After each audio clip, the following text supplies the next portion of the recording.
ఇవన్నీ జగన్మోహన్ రెడ్డి గారు 6 ఏళ్ల తరువాత తీరిగ్గా సిబిఐ కోర్టుకు హాజరవుతున్న సందర్భంగా వైఎస్ఆర్సీపీ శ్రేణులు జగన్మోహన్ రెడ్డి అభిమానులు పెట్టిన పోస్టర్లు. ఇప్పుడు ఎక్కడికి ఈయన వెళ్ళినా కూడా జగన్మోహన్ రెడ్డి గారు అది చావుల పరామర్శలకైనా లేకపోతే రైతుల పరామర్శకైనా పలకరింపుకైనా ఇంకో దానికైనా భారీ బల ప్రదర్శనగా ర్యాలీలుగా వెడతారు. ఆయనకు అలవాటు అది. నిబంధనలు కానీ లేకపోతే రూల్స్తో కానీ ఆయనకేం పట్టింపు లేదు. సరే, అదేదో ఆయన పార్టీ కార్యక్రమాలు ఇవన్నీ చేసుకోవచ్చు అనుకుంటే ఇవాళ ఈ స్వాగత సుస్వాగత పోస్టర్లు ఎక్కడ? ఆంధ్రప్రదేశ్లో కాదు, హైదరాబాదులో. వారు నేరుగా బేగంపేట ఎయిర్పోర్ట్లో ప్రత్యేక విమానం ద్వారా ల్యాండ్ అవుతారు. చాపరో విమానం అందులో ల్యాండ్ అవుతారు.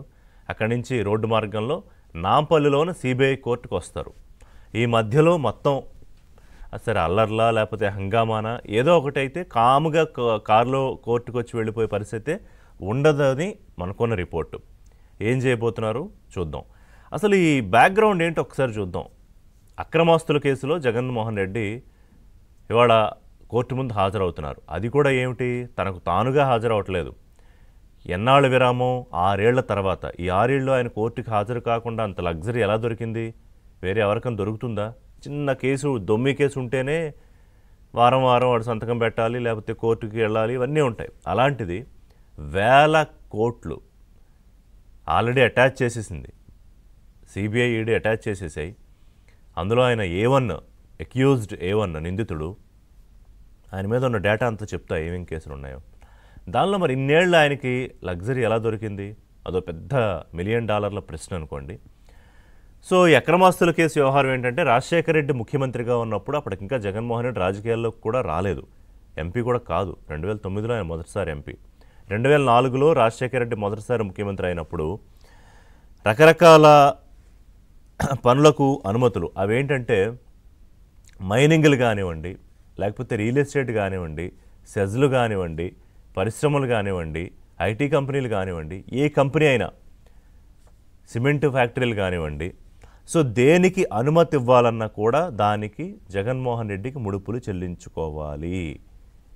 ఈ ముడుపులు ఏ రూపంలో ఉంటాయంటే, జగన్మోహన్ రెడ్డి గారికి సంబంధించిన మీడియాలో, అది సాక్షి మీడియా, లేకపోతే వారికి సంబంధించిన భారతీ సిమెంట్స్, లేకపోతే వారికి సంబంధించిన మిగతా వ్యాపారాలు, వీటిల్లో అత్యధిక ప్రీమియంతో వీళ్ళు పెట్టుబడులు పెట్టినట్టుగా చూపిస్తారు.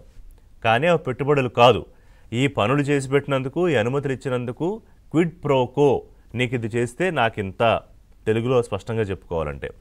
దానిలో భాగంగా వీళ్ళు ఇచ్చిన కోట్ల రూపాయల ముడుపుల్ని సూట్ కేసు కంపెనీలు, షెల్ కంపెనీలు సృష్టించి దేశ విదేశాల్లో పెట్టుబడులు పెట్టుతున్నట్టు మనీ లాండరింగ్ చేసి, ఒకటి కాదు, ఈయనకు FEMA, money laundering, quid pro quo, 420 ఆ కేసులు లిస్టు చెప్తే చేంతాడంత ఉంటుంది.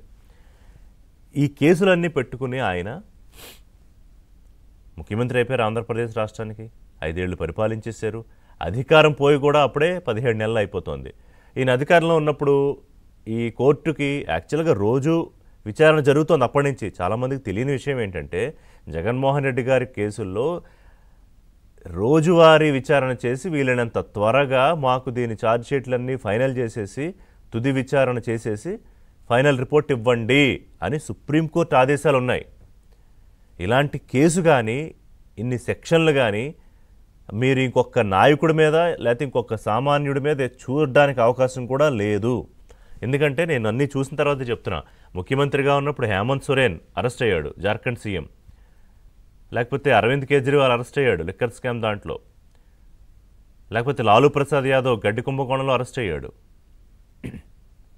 63 కోట్ల దాంట్లో, 63 కోట్ల అంటే చిన్నది అని చెప్పడం నా ఉద్దేశం కాదు, జయలలిత అరెస్ట్ అయ్యారు. ఇన్ని వేల కోట్ల స్కామ్లో జగన్మోహన్ రెడ్డి అరెస్ట్ అయ్యి జైలుకి వెళ్ళి 16 నెలలు. 2012 మేలో ఆయన మొట్టమొదటిసారిగా జైలుకి వెళ్ళాడు. ఆ తర్వాత 2013 సెప్టెంబర్లో ఆయన రిలీజ్ అయ్యాడు. అంటే 16 నెలలు ట్రయల్ ఖైదీగా ఉన్నాడు ఆయన. A1 ఎన్ని కేసులు, ఎన్ని ఛార్జ్షీట్లు? మొత్తం సిబిఐ 11 ఛార్జ్షీట్లు, ఈడీ 9 ఛార్జ్షీట్లు, కలిపితే 20 ఛార్జ్షీట్లు, 39 క్వాష్ పిటిషన్లు, 95 డిశ్చార్జ్ పిటిషన్లు, 900 మంది సాక్షులు. మీకేదో సినిమాలో మహేష్ బాబు ఆల్ టైమ్ నా ట్రాక్ రికార్డ్ వింటావా ఆల్ టైమ్ రికార్డ్ అంటాడు. అలాగా ఈ track record all time record ఎవరికి ఉండే అవకాశమే లేదు. ఇంపాసిబుల్. దేశం మొత్తం మీద మీరు ఏ పాలిటీషియన్కి ఉండే అవకాశం లేదు. సో ఈయన ఏంటంటే నేను రాజకీయాల్లో ఉన్నాను, అసలు పొద్దస్తమాను రాష్ట్ర అభివృద్ధి కోసం పనిచేస్తున్నాను, నాకు తీరిక లేదు కాబట్టి నేను హైదరాబాద్కి రాలేను, కోర్టుకి హాజరు కాలేను అని వ్యక్తిగతంగా హాజరు నుంచి మినహాయింపు పొందారు ఆయన. సిబిఐ కోర్టు ఇవ్వకపోతే హైకోర్టు దాకా వెళ్ళి అనుమతులు తెచ్చుకున్నారు. మరి ఆయన అధికారం పోయింది, ఆయనకి పెద్ద వెలగబెట్టే పాటు కూడా ఏం లేదు. అప్పుడప్పుడు ఎవరన్నా చనిపోతేనో, లేకపోతే గంజాయి బ్యాచ్ దొరికిపోతేనో, లేకపోతే ఎవడో బెట్టింగ్లో పెట్టి చనిపోతే వాడు విగ్రహం పెట్టడానికి ఇట్లాంటి వాటికి రావడం తప్ప పెద్దగా ఆయన రాష్ట్రంలో కూడా ఉండట్లేదు, బెంగళూరులో ఉంటున్నారు. మరి ఎందుకు రాలేదు? తాజాగా మొన్న యూరోప్ టూర్లో లండన్కి వెళ్ళినప్పుడు కూడా ఆయన ఎక్కడికి వెళ్ళాలన్నా ఆయన పాస్పోర్ట్ ఆయన దగ్గర ఉండదు, కోర్టుకి వెళ్ళి తెచ్చుకోవాలి. అలా తెచ్చుకున్న తర్వాత అక్కడ ఆయన ఇదిగో ఈ నెంబర్లో ఉంటాను, ఇదిగో ఈ పలానా అడ్రస్లో ఉంటానని చెప్పి వెళ్ళాలి. ఆ రెండు కూడా ఫేక్ ఇచ్చారు, fake address, fake phone number. సరిగ్గా అప్పుడు సిబిఐ చూసుకుని అరే ఫేక్ ఇచ్చారు, అర్జెంటుగా వెనక్కి వచ్చేయమంటే ఆయన ఎందుకు వస్తాడో మధ్యలో రాలేదు. వచ్చిన తర్వాత మీరు వ్యక్తిగతంగా కోర్టుకు హాజరు కండి అంటే నో సార్ నాకు చాలా పనులు ఉన్నాయంటే అవేం కుదరవు, మీరు రండి అంటే వస్తున్నాడు ఆయన. ఇంతకీ 21లో హాజరు కండి అంటే వాళ్ళు వస్తున్నారు. అది కూడా ఈయన టైం ఇచ్చారు కోర్టుకి, న్యాయమూర్తి టైం ప్రకారం ఈయన రావడం కాదు. నేను 11:30 to 12:30 ఉంటాను, అది ఉంటే షెడ్యూల్ది చూపించండి. 11:30 to 12:30 ఉంటాను నేను అని చెప్పి ఆయన టైం ఇచ్చాడు. ఆ టైం లోపల నేను వస్తాను, అదిగో 11:30 to 12:30 ఆయన వస్తారు. అదేంటది? ఎవరికైనా కుదురుతుంది అలాగా? కోర్టులో న్యాయమూర్తి గారు ఇచ్చిన టైంకి ఆయన పిలిచినప్పుడు మనం వెళ్తామా? నాకు ఈ టైంలో కుదురుతుంది, మీరు ఇప్పుడే నన్ను విచారించండి అంటావా? ఈ జగన్మోహన్ రెడ్డి గారికి చెల్లుతుంది ఇది. సరే, ఇక వీళ్ళు అన్న వస్తున్నాడని పోస్టర్లు, రూట్ మ్యాప్లు ఇచ్చారు. రూట్ మ్యాప్లు ఎలా వస్తున్నాడు, ఎలా వెళ్తున్నాడు.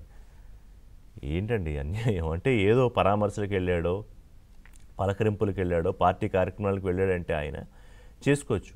కోర్టుకి ఒక నిందితుడిగా హాజరవుతున్నారు A1 చాలా కేసుల్లో. A2 విజయసాయిరెడ్డి. ఇప్పుడంటే వాళ్ళిద్దరికి చెడిపోయింది, కానీ అప్పట్లో అసలు ఈ షెల్ కంపెనీలు ఏంటి, మనీ లాండరింగ్ ఎలా చేయాలి, ఫెమా ఏంటి, అసలు అన్నిటినీ ఈ చట్టాల్లో ఉన్న లొసుగులు ఉపయోగించుకుని ఎలా డబ్బులు కొట్టేయచ్చు అని అదే అలవాటు ఆయన ముఖ్యమంత్రిగా అధికారంలోకి వచ్చినా కూడా చేశారు. అదే భారీ లెక్కర్ స్కామ్.